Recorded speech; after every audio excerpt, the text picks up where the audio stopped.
Buenas tardes, buenas noches. Hoy, domingo 13 de febrero de 2022, continuamos el estudio de la obra de HPB compendiada, La Doctrina Secreta, en el final de la página, en el principio de la página 189, es llamado principio. Hay una beatitud y un poder más allá de nosotros mismos que vienen en ayuda de aquellos que están preparados para recibirlos. Volvámonos hacia aquellas grandes fuentes de las cuales emanan incesantemente la fortaleza y la inspiración para todos los que, olvidando el yo, están resueltos a aprender y a compartir sin reservas. Esta es parte, ¿no?, del comentario de la segunda explicación de la ley fundamental en el sistema, ¿no?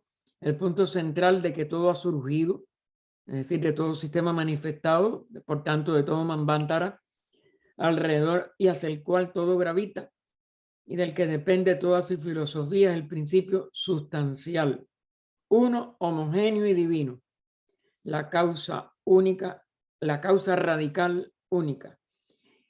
Es llamado principio sustancial porque se convierte en sustancia en el plano del universo manifestado, una ilusión, mientras continúa siendo un principio en el espacio abstracto, visible e invisible, sin comienzo ni fin. Es decir, desde el punto de vista durante todo el ciclo de Pralaya, es un principio porque es el espacio abstracto, porque es el principio uno, junto con lo que va a manifestarse como Purusa, porque durante todo el Pralaya los dos son uno y por tanto es principio. Pero se expresa ese espacio como el escenario de la sustancia, pero un escenario que pertenece a lo manifestado, al aspecto manifestado de ese espacio durante un Manvantara, y entonces participa del Maya. Es la realidad omnipresente impersonal, porque contiene toda y cada una de las cosas. Al contenerlo todo, no puede expresar aspectos que son lo que llamamos personales o seres. Su impersonalidad de este espacio es el concepto fundamental del sistema. Es decir, todas las expresiones mayábicas del espacio, cuando no está en su condición abstracta absoluta, tanto desde el punto de vista visible, es decir, de cualquiera de los manifestaciones del espacio que llamamos, por ejemplo, física, que es visible para los ojos físicos, o astral o mental, que es visible para esos niveles de expresión mental o de deseo, pues en sí mismo ese espacio es impersonal. Y por eso es un concepto también fundamental del sistema. Está latente en todos los átomos del universo y es el universo mismo. Es decir, durante todo el estado de indiferenciación praláyica queda latente en cada punto o átomo del universo, porque es indivisible. Y, sin embargo, es el universo mismo durante los Manvantaras.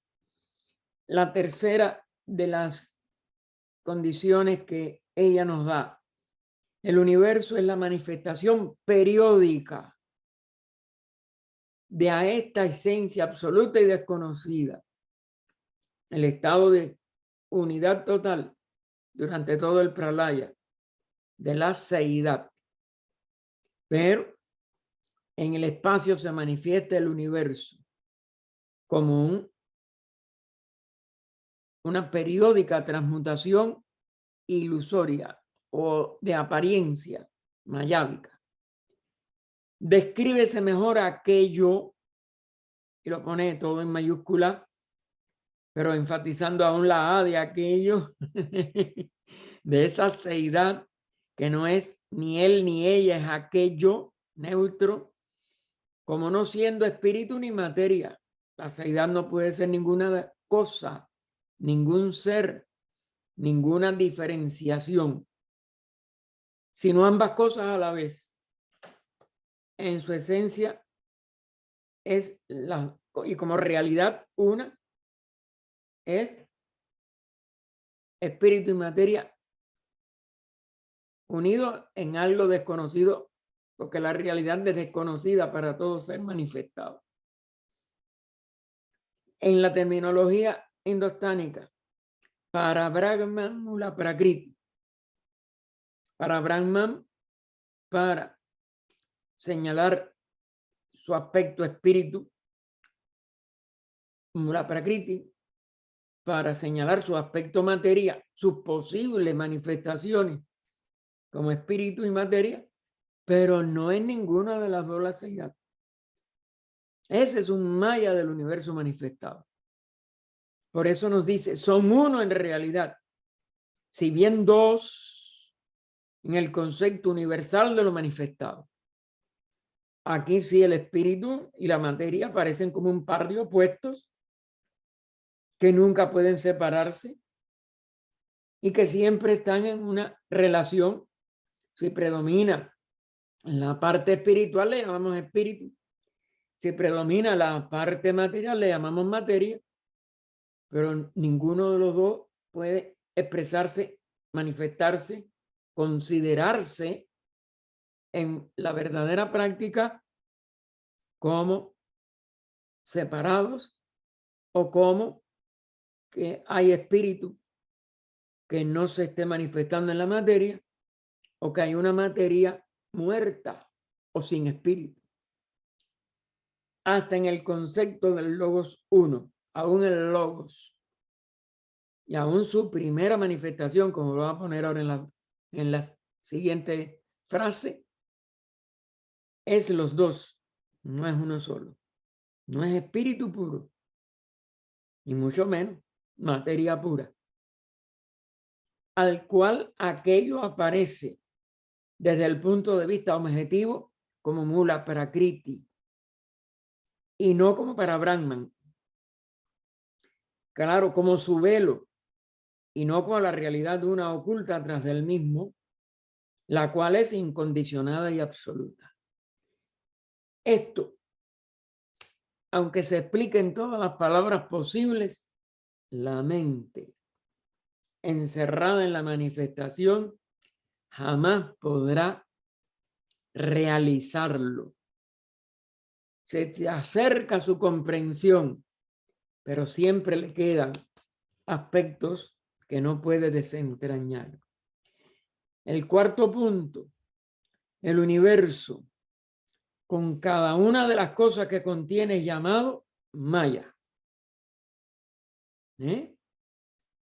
Porque todo en él es temporal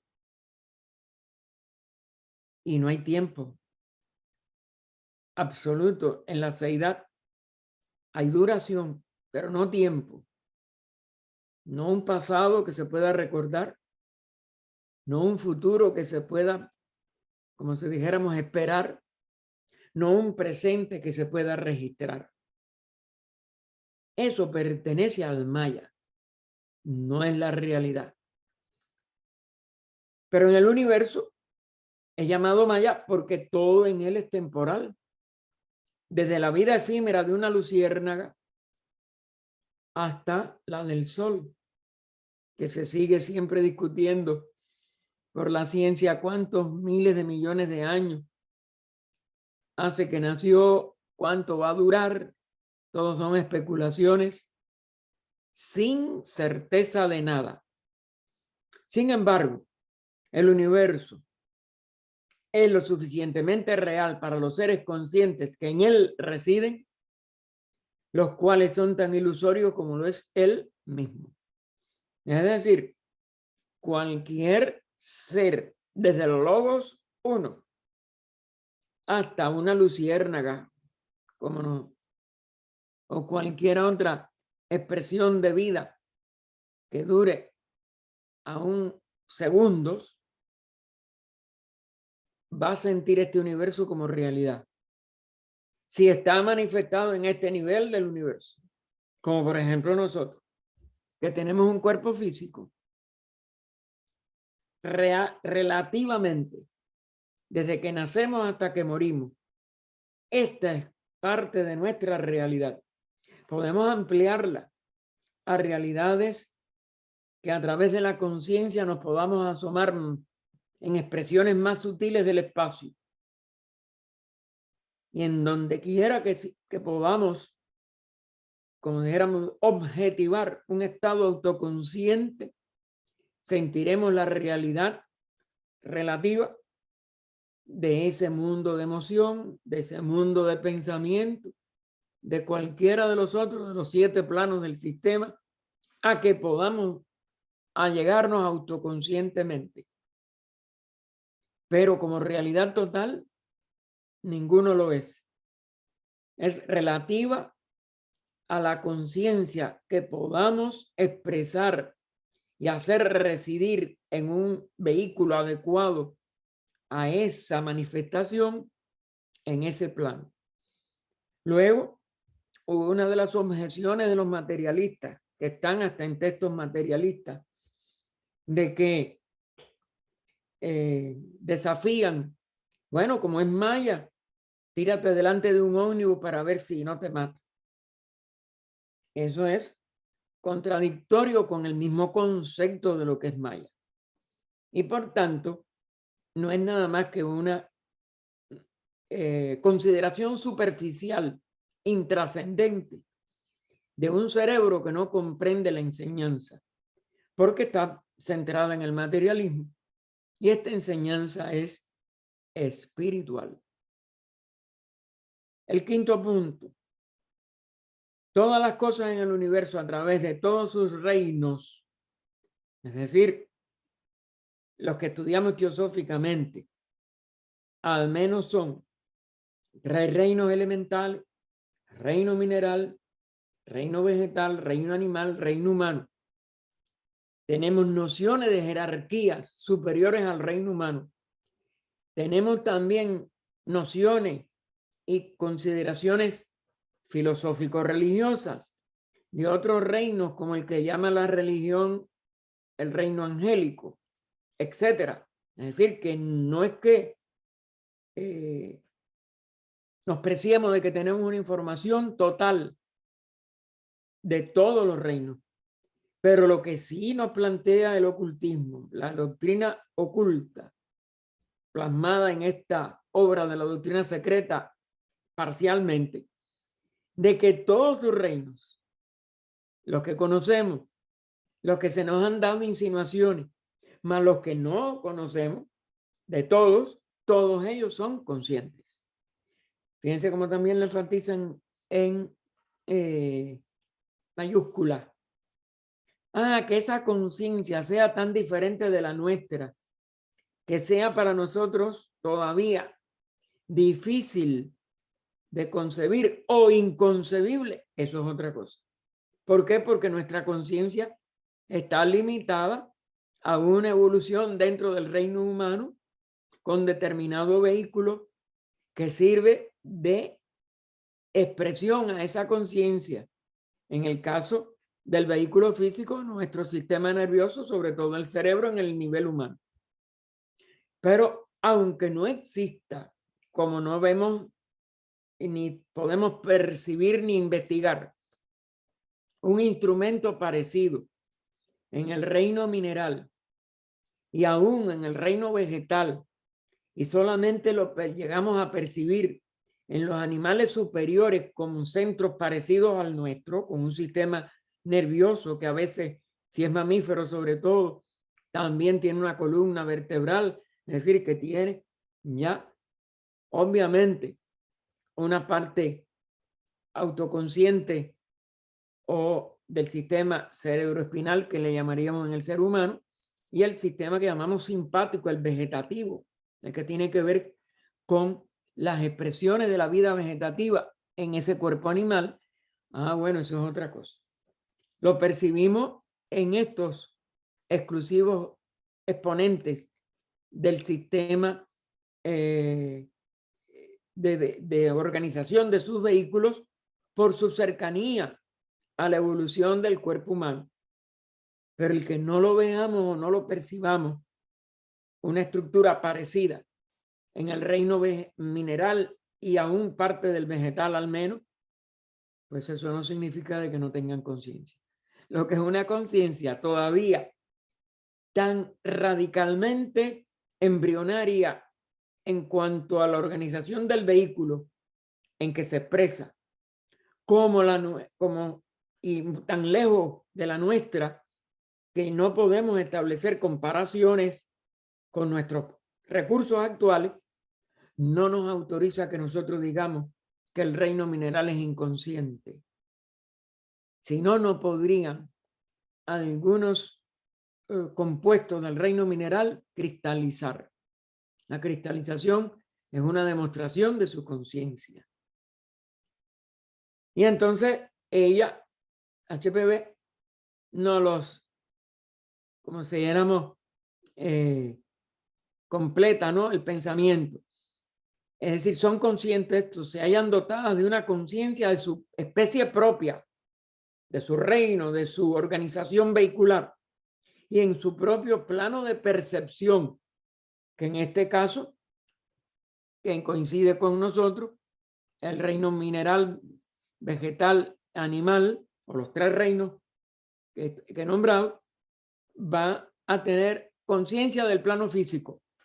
Vuelvo a repetir, no en el grado de organización nuestro, sino en el relativo de su expresión en este plano. Pero mientras haya una expresión física, tienen conciencia física. Ah, que los tres reinos elementales puedan no llegar a esa conciencia, pero son conscientes en el plano de los tres reinos elementales del arco de descenso. Y HPV continúa, solo porque nosotros no percibamos señal alguna reconocible de conciencia en las piedras, que era el ejemplo que también les ponía, por ejemplo, no por eso tenemos derecho para decir que ninguna conciencia existe allí. Es nuestra limitación, porque estamos nosotros incapacitados para descubrir a través de qué aspectos de la materia mineral puede reconocerse, investigarse o percibirse el tipo de conciencia que tiene. Eso es otra cosa. Pero es nuestra ignorancia. No debía de ser nuestra afirmación, como si fuéramos lo suficientemente sabios para haber penetrado hasta descubrir cómo la vida mineral expresa su conciencia en ese reino mineral que no comprendemos en el nivel de vida, sino que nada más que podemos investigar en el nivel de forma. Y eso es lo que ha hecho que muchos, por ejemplo, religiosos dogmáticos de distintas religiones, le nieguen conciencia a las plantas y por tanto vida, le nieguen el cuidado que debemos de tener hacia las plantas por su utilidad en toda la expresión de la vida de este planeta, idénticamente con los animales que se siguen maltratando, asesinando y las personas alimentándose de sus despojos. No existe semejante cosa como materia muerta o ciega. Eso ya está desde el premio de la doctrina, en una de las 4 ideas básicas que ella da antes de llegar a las 3 leyes fundamentales o las 3 proposiciones fundamentales de la doctrina esotérica, pero las ideas básicas lo tienen entre las 4 fundamentales, es no hay materia muerta o ciega, es decir, en el sentido de que no tenga ninguna capacidad de conciencia que pueda expresarse, como tampoco existe ninguna ley ciega o inconsciente, como la ciencia materialista también afirma. La ley, el que no podamos descubrir la conciencia y la inteligencia que preside toda ley, no significa que nosotros tengamos derecho a llamarla ciega en cuanto a que no tiene ninguna capacidad de relacionarse con el medio ambiente en que se manifiesta o que no tiene ningún tipo de conciencia en sí misma.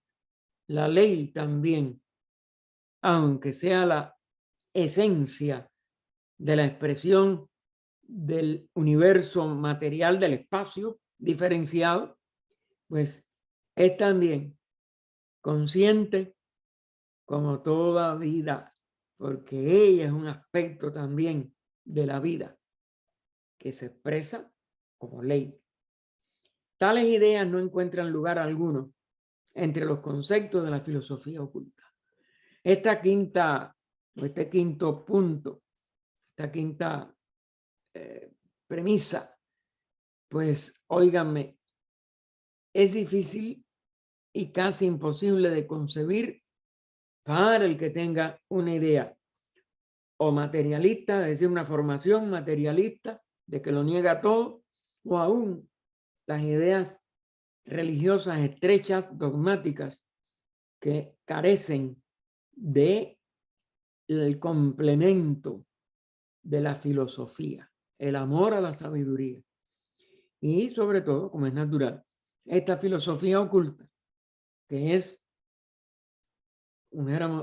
el tesoro de la sabiduría de los seres que están por encima del nivel humano, que son las jerarquías de seres que trascendieron ya todas el nivel individual de la conciencia humana y están en ese nivel de jerarquía donde de una manera para nosotros todavía incomprensible en detalle, pero que como principio debemos de tratar de ir allegándonos a su importancia, confluyen lo individual con lo universal de una manera en que esa jerarquía se comporta como la unidad a que pertenece conscientemente, es decir, la jerarquía total, pero como aporte de cada una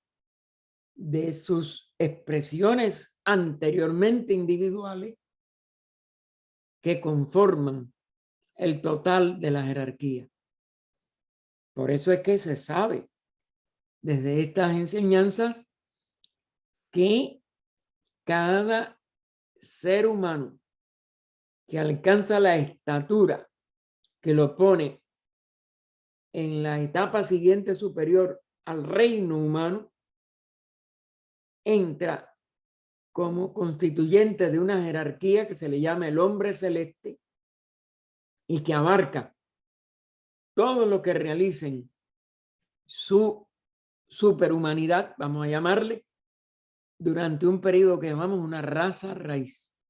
Y después eso sigue creciendo cuando cada jerarquía, aprendiendo lo que la capacita para unirse todavía más a un grupo mayor de unidades autoconscientes de vida, a constituir una jerarquía todavía superior. Y de ahí que se llamen Dianchohans, Adibudas, etcétera, etcétera, etcétera, etcétera. Logos, que es eso. Y esto lo que nos debe de tener muy cuidadoso con la terminología que usamos cuando decimos, sí, porque yo me voy a convertir en un logo. En un logo, un ser humano separado. No. Puede ser que en algún nivel seamos con un logo, pero con todas las células de nuestro cuerpo actual, como jerarquías de seres, que antes éramos también un ser humano solito, pero nunca un ser humano solito va a ser un logo. ¿Hasta dónde? Lo que está explicado se me alcanza. Puede ser que esté equivocado. Pero hasta ahora no he encontrado dónde comprender que es una equivocación. Porque el único ser individual es el ser humano. La única etapa verdaderamente individual. Anteriormente al ser humano son colectividades de almas grupales. Lo que se va formando según se va la vida una, expresando en múltiples expresiones aparentemente diversas, porque el maya consiste en eso. Y mientras estemos en lo diverso, en la manifestación, todas las unidades autoconscientes que pasaron por la etapa individual forman jerarquías de seres de múltiples, anteriores, unidades o individuales manifestaciones de la vida. Y por eso el ser humano es como una encrucijada de todos los 7 reinos. Y de los, no sabemos de cuántos más, porque siempre se compara que en el reino angélico, y está dicho por los maestros en sus cartas, por HPB en esta obra, de que o ha sido, o es, o será un ser humano. Es el único nivel individual que he conocido hasta ahora de los reinos nombrados, para ser siempre cuidadoso de que pueda haber algo que vaya más allá de esto, pero esto es a lo que hasta ahora se nos ha enseñado. El 6º punto, el universo es elaborado y dirigido de dentro afuera, es decir, desde el centro de vida hacia la periferia de la mayábica manifestación. Como es arriba, es abajo. Como en los cielos, es en la tierra. Y el hombre, el microcosmo, pequeño cosmo, y la copia en miniatura del macrocosmo, un sistema planetario, un sistema solar, el sistema de todo el universo, es el testimonio viviente de esta ley universal. Es decir, el ser humano también surge, se mantiene y se reabsorbe después en dirección contraria desde el centro, desde dentro hacia lo más exterior, el vehículo más denso.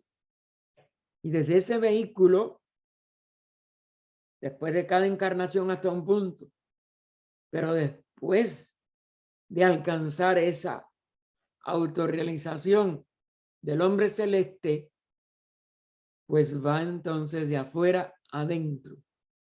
Es decir, alcanza otro centro en un nivel más profundo de sí mismo, pero que es el sí mismo. Vemos que el microcosmo y la copia en miniatura del macrocosmo es el testimonio viviente de esta ley universal y de su manera de obrar. Es decir, que que el hombre refleja todo lo que en el nivel total refleja todo el universo, todo lo que todos los reinos reflejan en la totalidad de los reinos, y así sucesivamente. Vemos que cada movimiento externo, que es el que sentimos que sale de nuestro cuerpo, acción, gesto, sea voluntario o mecánico, orgánico o mental, no importa de cuál nivel vehicular de esa expresión microcósmica o macrocósmica, porque recuerden que somos micro del macro. Lo que está en nosotros se repite en un nivel mucho más inmenso en el macrocosmos, pero los dos son copia uno del otro, miniatura del hombre y lo inmenso, el macrocosmos. Así que vemos que cada movimiento externo, acción, gesto, sea voluntario, mecánico, orgánico, mental, es precedido y producido por un sentimiento o emoción interno, por la voluntad o volición y por el pensamiento o mente, que es un reflejo de la voluntad. ¿Correcto? Constreñida, ya desnaturalizada, y que cuando esa mente se vuelca todavía hacia más afuera, en el sentido ilusorio mayábico, se convierte en deseo y en acción física, pero todos son niveles de esa misma, unidad de expresión que comienza en el centro y termina en lo más externo. Así como ningún movimiento o cambio exterior, cuando es normal, puede tener lugar en el cuerpo externo del hombre, a menos que sea provocado por un impulso interno, comunicado por una de las tres funciones citadas, así como sucede con el universo externo o manifestado. Es decir, que todo surge desde lo más profundo en nuestro interior, la manifestación directa de nuestro espíritu, su voluntad o su mente, que puede entonces llevar hacia la acción externa, es decir, va todo desde el centro hacia el exterior. Así también estas tres funciones citadas en el universo también van desde dentro a afuera, mientras surge del pralaya un manvantara y retornan desde lo más externo al centro, que aparece entonces como si se destruyera, desapareciera, terminara, cuando nada más que va a descansar, cuando termina o al final del ciclo manvantárico. Y el pralaya aparece como un vacío, como una nada, pero que está en la que reposa y descansa el todo. Igual que el ser humano, parece que su cuerpo se disgrega, se desaparece y que ha desaparecido totalmente cuando está en lo más interno de sí otra vez, en lo que llamamos el Devachan, absorbiendo el resultado de su vida como microcosmo, igual a como el universo también asimila todo el manvantara, y aunque aparece que los dos desaparecieron, cuando termina el proceso de asimilación, el ser humano vuelve a reencarnar desde dentro a afuera. El ser universal vuelve a salir del pralaya y vuelve a comenzar un manvantara en el mismo punto donde terminó su manvantara anterior. Es decir, que resurge que no hay posibilidad de pérdida, de disolución. Esto rectifica las supersticiones en que han degenerado muchas instrucciones espirituales, aún las del budismo, cuando dicen que entrar en paranirvana es la destrucción total y que más nunca se vuelve a hacer. No es así, eso es periódico. Tan periódico como el pralaya del universo y tan cíclico como el nuevo Manvantara que sucederá al término de cada pralaya. Y todo surge en el mismo punto a donde había llegado en el máximo del ciclo anterior. Y en el final, en la culminación del ciclo anterior. Todo el cosmos, y lo pone con K en el sentido total, de todo lo que es el macrocosmos íntegro, es dirigido, controlado y animado por series casi interminables. Claro que la manifestación tiene siempre un tamaño, pero son tantas los niveles de ellas que son casi interminables, de jerarquías de seres sencientes, todos vivos, todos con conciencia, todos conscientes de sí mismos y de lo que les rodea hasta un punto, el de su evolución, cada una de las cuales, esas jerarquías, tiene una misión que cumplir. No es para perder el tiempo, como ninguna de nuestras vidas es para malbaratarla en meras repeticiones de vidas anteriores por error. Claro que la ignorancia humana nos puede llevar a eso, pero esa no es el propósito. Y tendremos, por tanto, que recibir los resultados del mal uso de nuestra misión o el incumplimiento de nuestra misión. Y quienes ya se les llamen por un nombre o por otro, de anchojas o ángeles, ¿ven? La terminología religiosa aquí, son mensajeros, pero entre comillas, como se le dice que los ángeles lo son, mensajeros de Dios, pero mensajeros en el sentido solo de ser agentes de las leyes kármicas y cósmicas.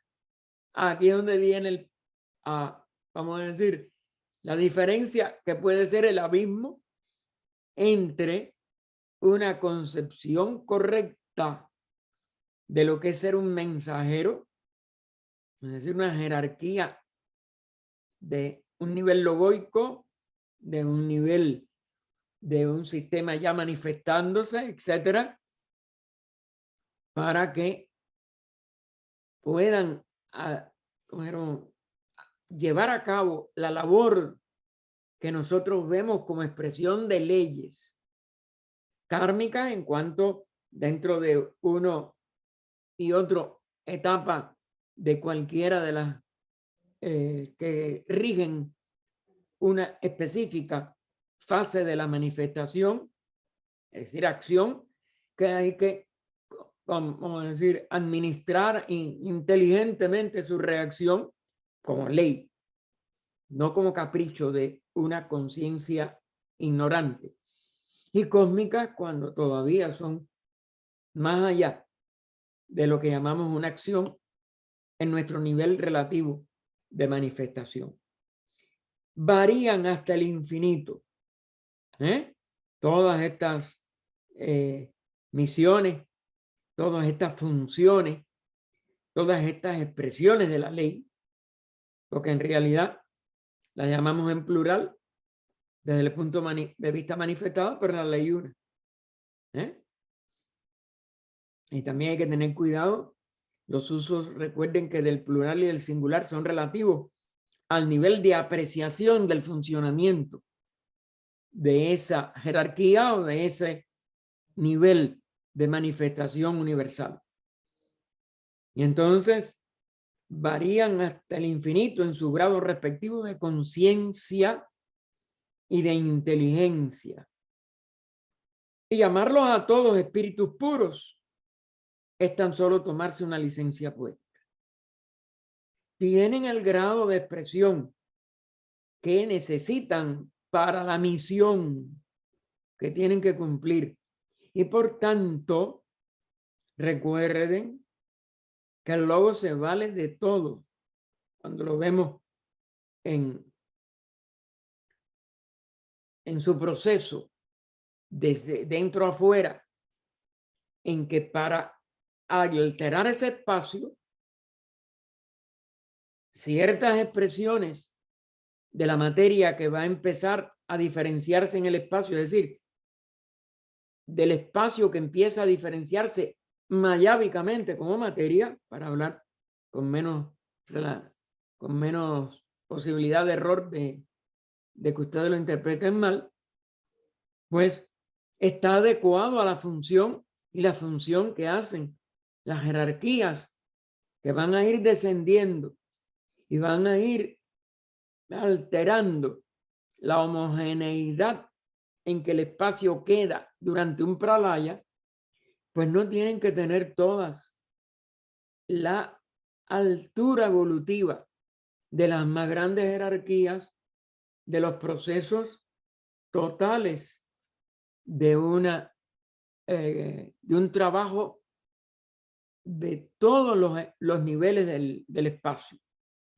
Los niveles más materiales requieren espíritus o expresiones jerárquicas espirituales de niveles mucho más cercanos a la materia y por tanto no son puros en el sentido de que hayan pasado por el dual proceso de involución y evolución, sino que si aprovecha su descenso involutivo o de inmersión en la materia, para no usar la palabra que es verdad que si se ve como retroceso es incorrecta, que es como la usan a veces determinados niveles científicos, pero que en el sentido de penetración en niveles diferenciados del espacio, pues es tan adecuada como cualquiera otra. Y claro, los usos que se le hacen a muchas de estas palabras en no filosóficas o sobre todo esotéricas funciones o significados, pues claro que pueden parecer incorrectos. Pero no tenemos, recuerden que la palabra no es la cosa, no tenemos tampoco que exagerar de no usar tal palabra porque no es lo más adecuado para traducir una palabra del inglés al español o de cualquier otro idioma al idioma que estemos usando. Así que no, a todos no se le puede llamar espíritu puro. Son jerarquías de seres o reinos que están descendiendo por primera vez a estos niveles de manifestación, cuyas funciones son diferenciar ese espacio. Si la conciencia de ello es más alta o más baja, más pura o menos pura, no es lo importante. Es la adecuada a cada una de las funciones que el logos decide las que hay que hacer. De ahí las jerarquías más espirituales o menos espirituales o más materiales del árbol de la vida, tanto en la cábala oriental, su reflejo en la occidental con sus limitaciones y errores, etcétera. Pero eso no nos debe de preocupar. Lo que es el ser autorrealizado lo irá, como dijéramos, autodescubriendo, porque está también dentro de nosotros.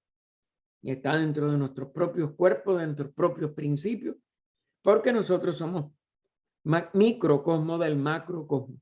Y por eso lo vamos a aprender. Ahora no les garantizo que lo tengamos aprendido como es natural. Pero podemos seguir haciendo muchas funciones que no nos damos cuenta, que son cooperativas y complementarias de esta función logoica o macrocósmica, porque cada ser humano es un microcosmos de ese macrocosmos. Así que cada uno de estos seres o bien fue o se prepara para convertirse en un hombre. Aquí él lo pone otra vez. Están varios lugares de las obras de HPB, porque les dije, esa es la encrucijada de todas las evoluciones, donde la vida se manifiesta en una sola forma en el mundo más bajo, la vida más alta, el espíritu más alto, se expresa en los vehículos más bajos, en este caso del ser humano, el físico, y es uno solo cada uno. Una sola expresión de vida en una sola expresión de el cuerpo más denso. En todos los demás reinos, pues tienen una serie de proporciones entre lo espiritual y lo material y combinaciones de ambos en distintas proporciones. En el ser humano es uno, un espíritu en el cuerpo más material, una mónada o unidad de vida. Eso es lo que se llama una individualidad, una sola en los dos niveles más altos y más bajos respectivamente de la evolución.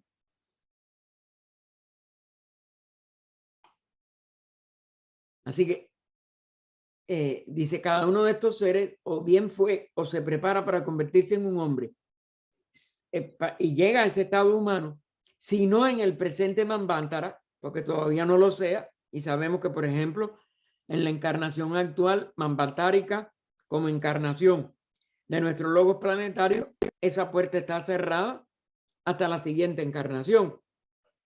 Podemos darle el resto del paso en el reino en que estamos, pero no podemos, si fuéramos animales, o nuestro actual reino animal, no puede pasar al reino humano mientras dure este Manvantara planetario, que es una encarnación, como se le llama, de los 7 globos del sistema planetario durante 7 rondas y 7 periodos mundiales en cada una de esas rondas. Y entonces, ahora no van estos animales a ser hombres, pero lo serán en el futuro. En el siguiente ciclo manvantárico planetario.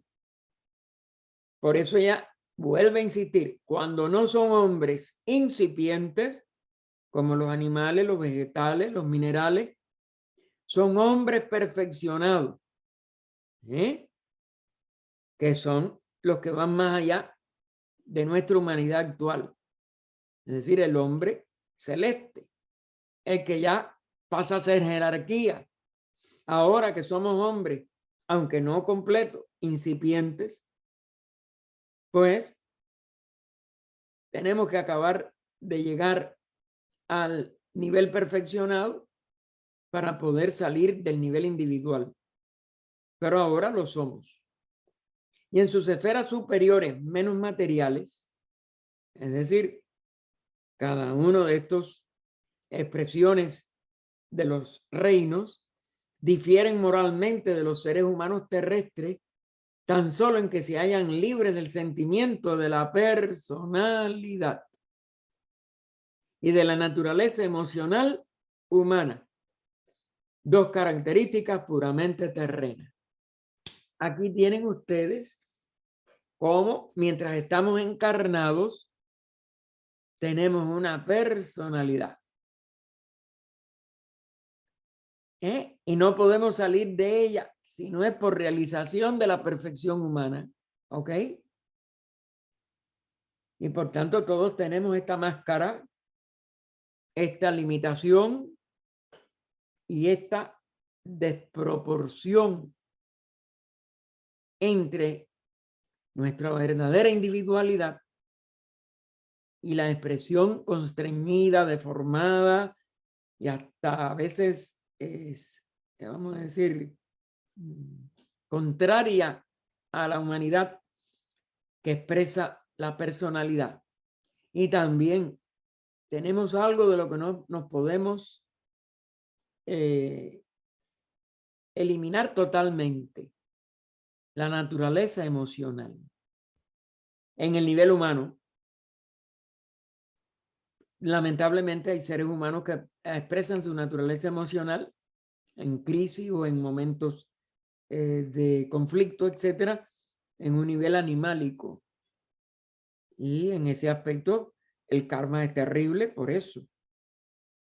Pero la emoción es imposible de eliminar, porque tendríamos que haber trascendido la personalidad también por perfección total de nuestra evolución. Es decir, por convertirnos en un adepto y no volver nunca a lo individual. Mientras estemos en lo individual y con un cuerpo físico, el sentimiento de personalidad y sus emociones, aunque sean buenas, aunque sean humanas, no podemos prescindir de ellas. Esa es parte de nuestra esclavitud aquí abajo a este cuerpo. Ahora, ese es, y es por eso que adelantamos tan lentamente, porque el proceso de primero dominar la personalidad y después anularla, y el proceso de ennoblecer nuestras emociones para que nada más que sean humanas, pero después trascenderlas, es lo que nos separa, es lo que nos impide de momento, la barrera que nos impide el perfeccionamiento o el hombre celeste que tenemos que llegar a alcanzar. Y por tanto, la eliminación de karma, porque la personalidad y la emocionalidad son los dos, vamos a decir, los dos aspectos de la tijera, donde cortamos nuestro ascenso hacia la liberación de la rueda de nacimiento y muerte. Mientras tengamos las dos, la tijera funciona y nos impide alcanzar esa autorrealización total. Dice, los primeros, es decir, los que ya son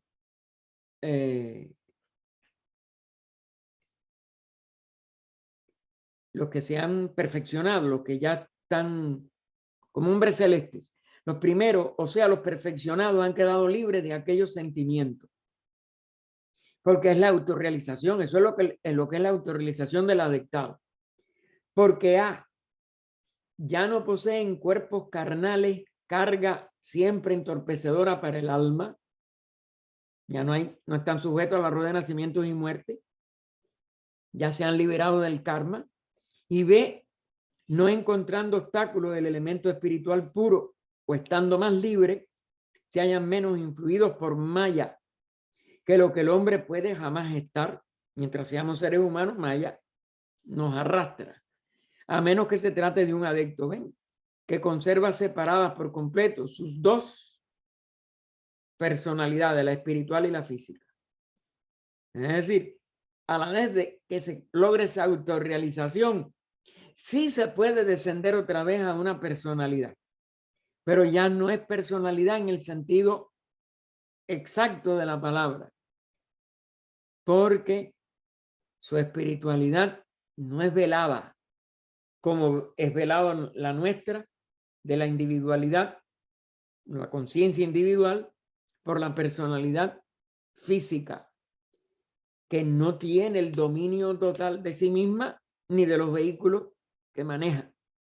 El adepto es un renunciante al nirvana, un nirmanakaya, que lo hace por amor, servicio y entrega a apresurar la evolución humana, por cargar parte del karma de la humanidad porque sufren muchas de las cosas que ven a su alrededor, aunque tengan que custodiar muy bien sus vehículos para que no se desintegren, pero que están sirviendo al apresuramiento de esta evolución espiritual.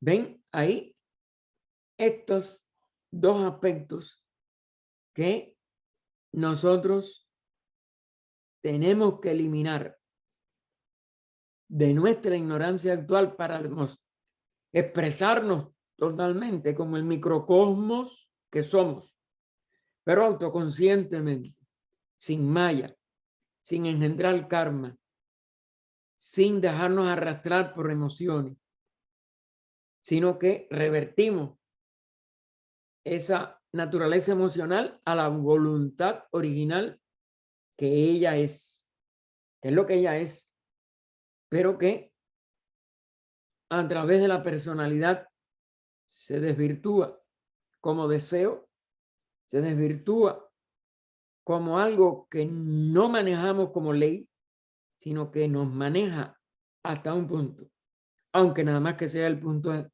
vamos a decir, humano. Indudablemente, aunque un ser de determinada evolución ya no deja arrastrarse por, por la emocionalidad que lo animalice, sino que sabe pararla y sabe decir, no, tú te mantienes en sentir lo bueno, tienes esto y lo otro, desear lo bueno, ya está bajo control. Ese es parte de, aquí hay un resumen de la evolución de nuestra conciencia individual para llegar a la estatura de lo que en la religión cristiana se llama el varón perfecto en Cristo. Es decir, el adepto que nada más que se mantiene ayudando a la humanidad, pero que ya no tiene ninguna posibilidad de ser arrastrado o de ser oscurecido su individualidad por la personalidad y sus apetencias o deseos. Las mónadas incipientes, no habiendo tenido aún cuerpos humanos, no pueden tener ningún sentimiento de personalidad o de egoísmo. Si se salvan de lo, el animalito no tiene un egoísmo como el humano, pero no tiene el centro formado de individualidad que le permita formar una personalidad desde el cuerpo causal. ¿Por qué? Porque no tiene dirección propia. Nada más que tiene los dos aspectos del logo, el tercero y el segundo funcionando. Y el aspecto voluntad logoico, aunque después se va a reflejar en las primeras etapas humanas como deseo, porque no llega en los vehículos densos a poderse manifestar directo como voluntad, se transmuta, se desubica, se refleja incorrectamente o limitadamente. Y eso es lo que llamamos los deseos. Pero ahora es que no tiene estos cuerpos que están en el reino animal, que están en los reinos inferiores, no tiene a través de la dirección propia y por sí mismo, que le da el primer aspecto logoico, el primer logo, y no puede formar un cuerpo causal. Por tanto, pertenece al alma grupal animal, o aunque se haya ido separando, no puede galvanizar, no puede sintetizar los tres aspectos de su conciencia por carecer del poder de voluntad del primer logos. Ninguno de estos seres elevados o ínfimos, es decir, los adeptos o los que están todavía por completar su individualización, aunque sean incipientes, posee individualidad, ¿ven? Que es lo que la separa del alma grupal, o personalidad como entidades separadas, porque la individualidad es la única que puede entonces emitir un rayo por el deseo, por la ahamkara, el deseo de vida senciente, que eso sí tiene que estar mientras dure el manvantara, y es la ley del Manvantara, y formar una personalidad que es como es natural, ya entra con los señores del karma, con los que van a coger de las encarnaciones anteriores o de la forma en que se individualizó el organismo adecuado en el plano físico. Y ese organismo entonces puede ser animado con un aspecto de esa individualidad y se expresa entonces como personalidad igual que en todos nosotros. Pero tienen que aparecer como entidades separadas en estos mundos inferiores, mayábicamente hablando. Posee individualidad o personalidad como entidades separadas, o sea, en el sentido en que el hombre dice, yo soy yo y nadie más. El animalito no tiene esa conciencia del yo, pero como contrapartida, o vamos a decir, todavía tampoco puede expresar egoísmo en un sentido tan denso como lo expresa el ser humano y por tanto no engendra karma personal ni individual. En otras palabras, estos seres no tienen conciencia de tan manifiesta separatividad como la que tienen en la tierra los hombres y las cosas. La individualidad es la característica de sus respectivas jerarquías, no de sus unidades. Y de estas características varían tan solo en el grado del plano a que estas jerarquías pertenecen.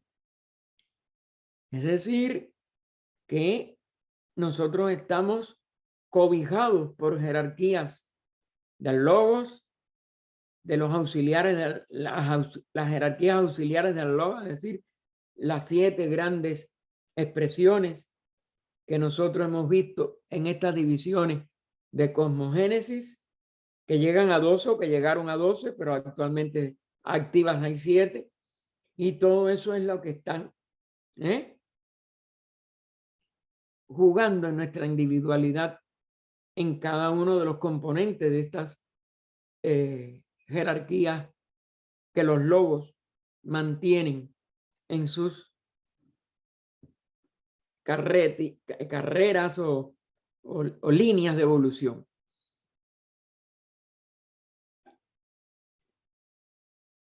Ellas, es decir, las jerarquías, son vivientes, puesto que son las corrientes proyectadas de la vida absoluta sobre el lienzo cósmico de la ilusión, es decir, sobre este maya, y por eso aparecen como jerarquías separadas. Recuerden, la unidad no la puede, ¿cómo se llama? Eliminar nada. Ay, creo que me he ido de la hora. Perdonen. Seres en quienes la vida no puede quedar extinguida antes que el fuego de la ignorancia se extinga en aquellos que sienten estas vidas. No son ángeles, ministros ni protectores, ¿ven? Ni son tampoco heraldos del Altísimo, que es la forma de los ángeles superiores, como o jerarquías superiores, como las mantiene la religión entonces en todo, y no las que tienen que ver con la parte inferior material, pues no tienen esa pureza ni esa sabiduría. Y todavía menos, que tampoco el otro extremo, los mensajeros de la cólera de ningún Dios, tal como los creados por la imaginación humana. Vamos a dejarlo aquí porque si no nos vamos a ir demasiado. Perdonen. Continuaremos entonces el próximo domingo 20 de febrero en la 151 y en el punto y seguido. Ya.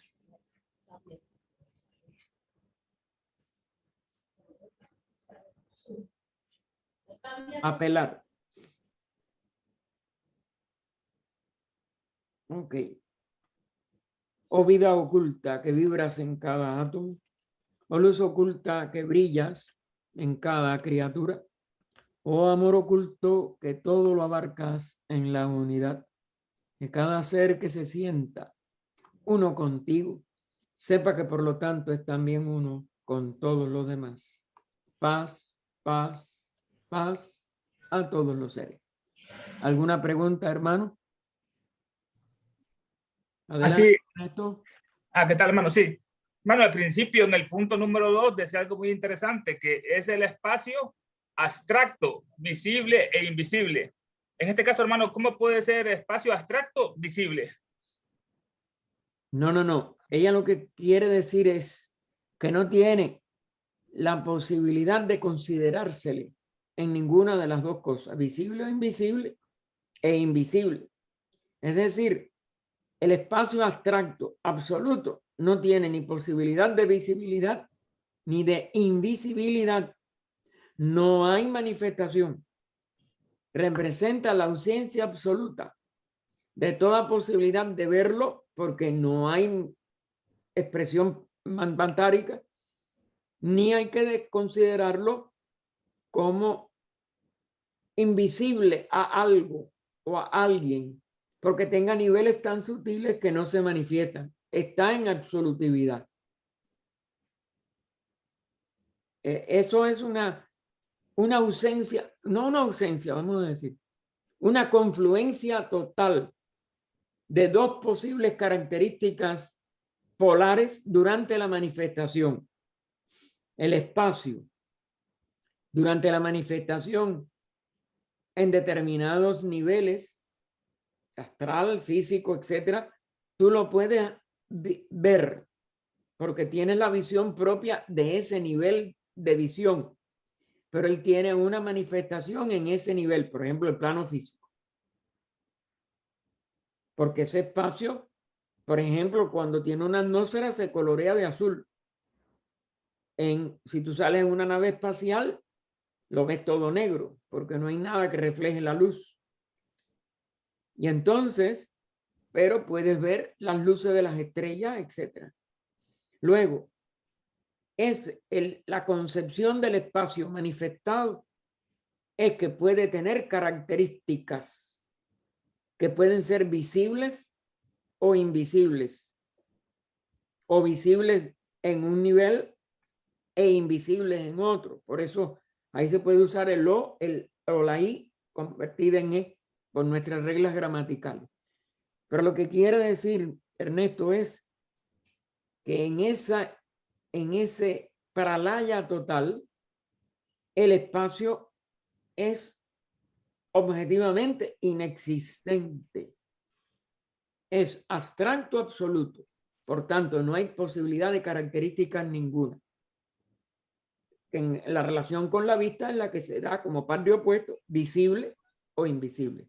¿Me entiendes ahora lo que quiere el sentido de esa frase? Si no, no tengas pena, tratamos de explicarlo de nuevo. La última, hermano, tengo otra duda en el punto Sí. 6. Dice así como ningún movimiento o cambio exterior cuando es normal puede tener lugar en el cuerpo externo del hombre, a menos que sea provocado por un impulso interno comunicado por una de las tres funciones citadas. Bueno, esas tres funciones, ¿cuáles son? Las tres funciones que se vieron anteriormente. Figúrate, yo de memoria no me sé estas cosas. Hay que ir al texto. Espérate, déjame verlo. Está en el punto 6, en el segundo punto de aparte. Tercero. La voluntad, el pensamiento, la mente. Así como ningún movimiento o cambio exterior, cuando es normal, puede tener lugar en el cuerpo externo del hombre, a menos que sea provocado por un impulso interno comunicado por una de las tres funciones citadas, así como sucede en el universo externo o manifestado.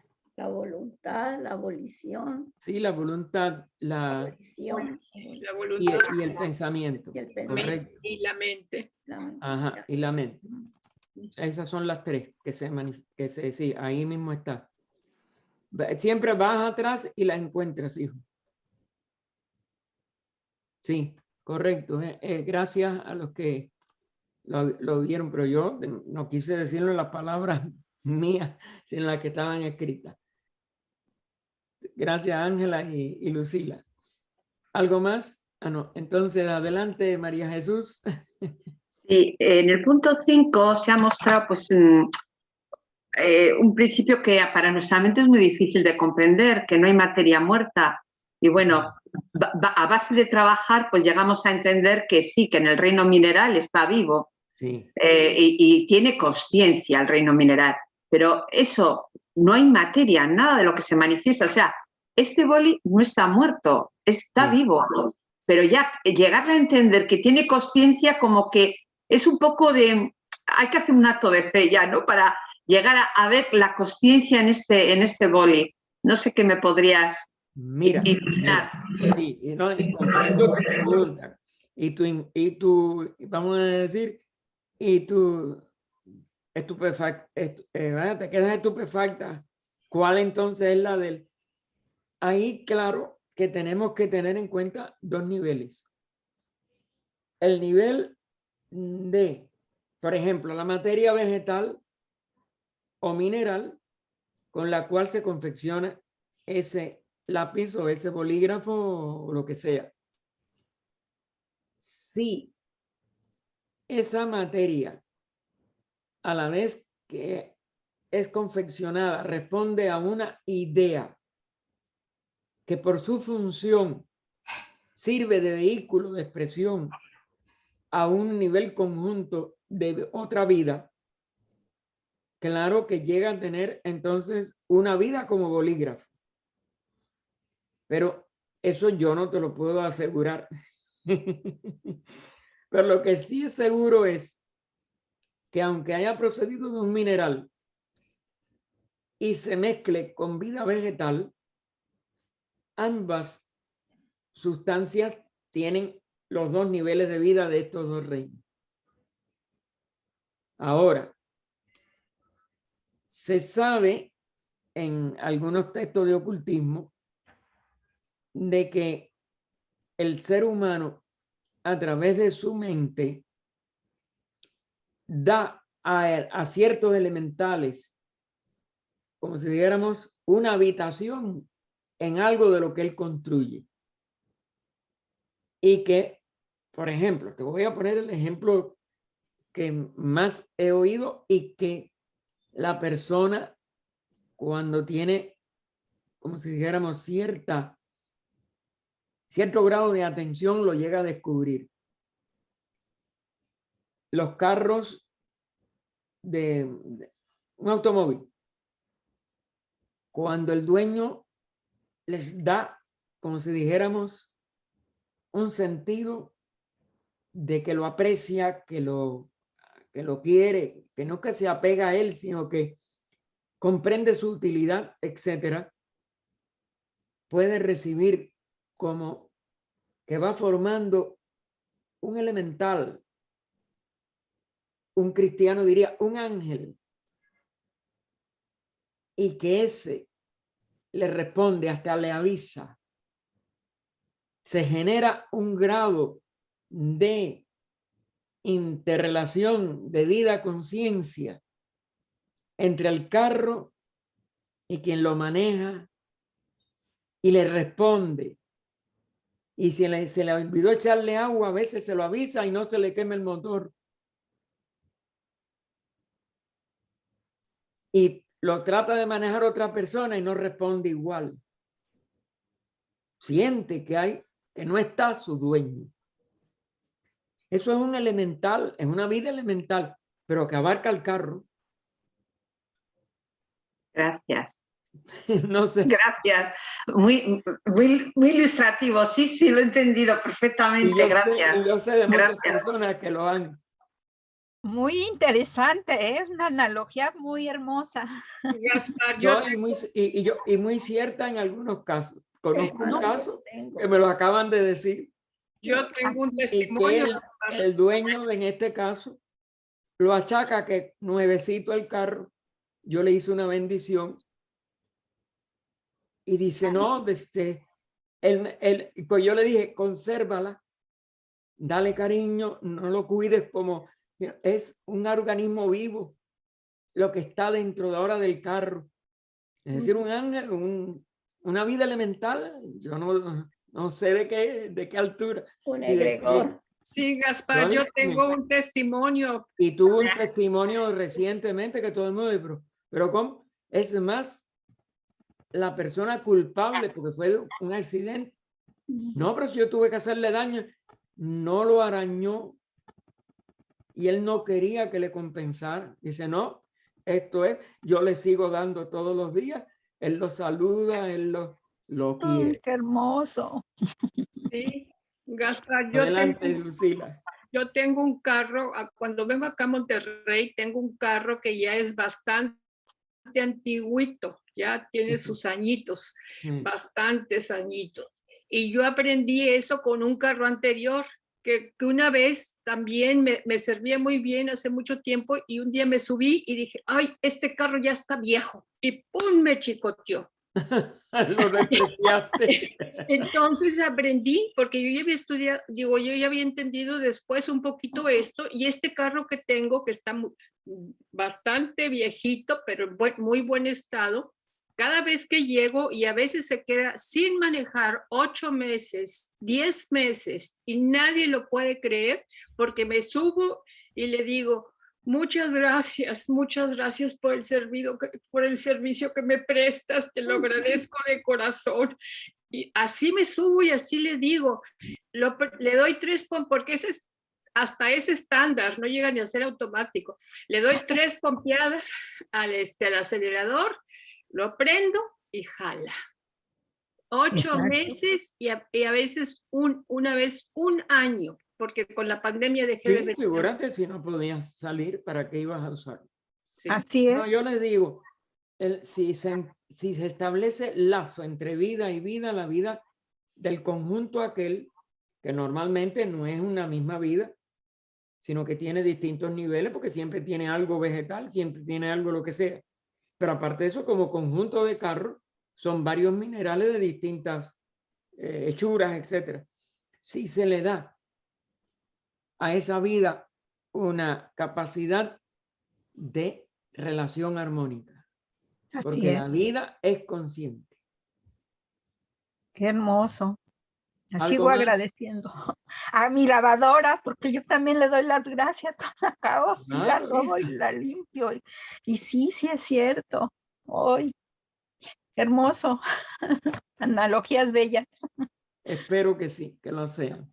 Muy Bueno, lindo. hermano, entonces les doy las gracias sobre todo los hermanos que se acuestan tan tarde, por la atención, por las preguntas y por todo, y esperemos que el domingo 20 podamos estar unidos en esta no solo investigación de la doctrina y del su compendio, sino en unirnos para que siempre la humanidad reciba durante esta hora una influencia de paz, de amor, de unidad de vida. Que así sea. Gracias, Gaspar. Sí. Gracias, Gaspar. Gracias, hermano. Gracias a todos por estar ahí. Al rato la oración.